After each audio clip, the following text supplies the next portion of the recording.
கடவுளே, பிறக்கும் போதே பல கனவுகளோடு பிறந்தேன். இப்படி 4 சவத்துக்குள்ள போட்டு கனவு மட்டும் காண வைக்கிறாங்களே. நான்லாம் எங்க எப்படி இருக்க வேண்டியன்னு தெரியுமா? என்ன இப்படி தூக்கிட்டு வந்து குடும்பம் பண்றாங்களே. என்னடா தம்பி சொல்ற? அப்படி யாரும் அவனை குடும்பப்படுத்துறான்னு கேக்குறீங்களா? வேற யாரு? இந்தா வானுக்கும் மண்ணுக்கும் முத்து கொடுத்துட்டு இருக்கேன். இதுதான் சரி. அப்படி என்னடா உன்னை குடும்பம் பண்ணான்னு தானே கேக்குறீங்க. சொல்றேன். கொடுமையில என் கொடுமை தனிமை.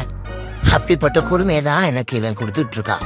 டெய்லி ஒரு 3ல இருந்து 4 மணி நேரம் என்னை தனியா விட்டுட்டு போயிடுறான். அந்த காலையில கண்ணு முழிச்சதுல இருந்து நைட்டு தூங்குற வரை இவன் மூஞ்சு, அப்புறம் இந்த 4 சவர் இதை மட்டும் தான் பார்த்துட்டு இருக்கேன். ஆனா இவன் மட்டும் நினைச்சப்பெல்லாம் வெளியே போயிடுறான். அதுலயும் மாசத்துல 2 நாள் தீம் நினைச்சுனே சாப்பிட போயிடுறான். உண்மையே சொல்லணும்னா இவன் ஆபீஸ்க்கு வேலை பார்க்க போனதை விட சாப்பிட போன நாள் தான் அதிகம். அப்புறம் கடுப்பானா காஃபி குடிக்க போயிடுறான். போர் அடிச்சா 4 பேத்த பார்க்க போயிடுறான். என்னதான் சொல்லுங்க, 3 வேளை விதமா சாப்பாடு, நல்லா உச்சி குளிர் அளவு படுத்து தூங்க இடம். இதெல்லாம் இருந்தாலும் மனசுக்கு பிடிச்ச செஞ்சாதானே ஒரு சந்தோஷம் கிடைக்கும். நான் என்ன ஒண்ணு இந்த குமாம்பட்டி கடா கூட்டு போக சொன்னேன். ஏதோ இங்க இருக்கிற குறுக்கு சந்தைக்கு தான் கூட்டு போக சொன்னேன். கேட்டா பாரம் ஒன்றும் இன்னும் 2 மாசம் நீ நல்லா வளர்ந்த பிறகு நான் அவனை கூட்டு போறேன்றான். அடப்புங்கடே, காத்திருந்து காலம் போனதோட கக்கா போனதுதான் மிச்சம். அப்புறம் என்ன, வழக்கம் போல எதையோ ஆர்டர் போட்டு பிடிச்சிட்டு இருந்தான். அப்படி என்னத்துல பிடிக்கிறேன்னு கேட்டா காட்டுன்னு சொல்லிட்டு பிடிச்ச டேப்பை கழுத்துல கட்டி விளாண்டுட்டு இருந்தான். அந்த கிராக்கு ஒரு வழியா பேக்கேஜ பிரிச்சாச்சு. பிரிச்சு பார்த்தா நமக்கு சாப்பிடறதுக்கு ஸ்டாண்ட் வாங்கியிருக்கான்.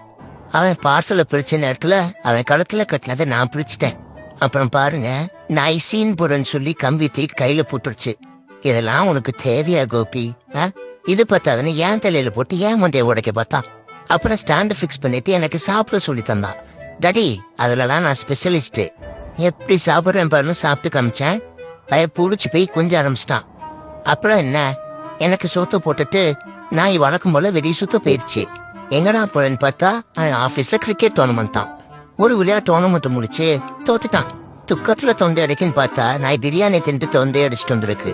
அப்புறம் வீட்டுக்கு வந்தா மழை முடிஞ்சதுக்கு அப்புறமா வீட்டுல கொஞ்ச நேரம் தங்கி என் கூட வராடுவான்னு பார்த்தா அதான் இல்ல. நாய் மறுபடியும் வந்து எடுத்துட்டு போயிடுச்சு. எங்கன்னு பார்த்தா ஏர்போர்ட். அது ஒண்ணும் இல்ல, குட்டி குஞ்சண்டாடி ஊருக்கு போறாரு. அதனால அவர் ஃபிளைட் ஏற்றோட போயிருக்கான். அங்க போயிட்டு வந்ததுக்கு அப்புறம் சொல்றான், தம்பி குட்டி குஞ்ச அப்பா மூஞ்சில ஆடல. என்னன்னு கேட்டா அவ்வளவு சோகம். 1/2 கிளாஸ் படிக்கிற குழந்தை விட மோசமா இருந்ததுடா மூஞ்சி அப்படின்னா.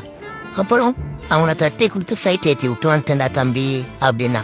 கதையை கேட்கறப்போ கொஞ்சம் கஷ்டமா தான் இருந்தது. அதனால உனக்கு என்னப்பா நீ வெளிநாட்டுல இருக்க அப்படின்னு யாராவது சொன்னா வாயிலே கடிங்க. அடுத்த வீடியோல பார்க்கலாம்.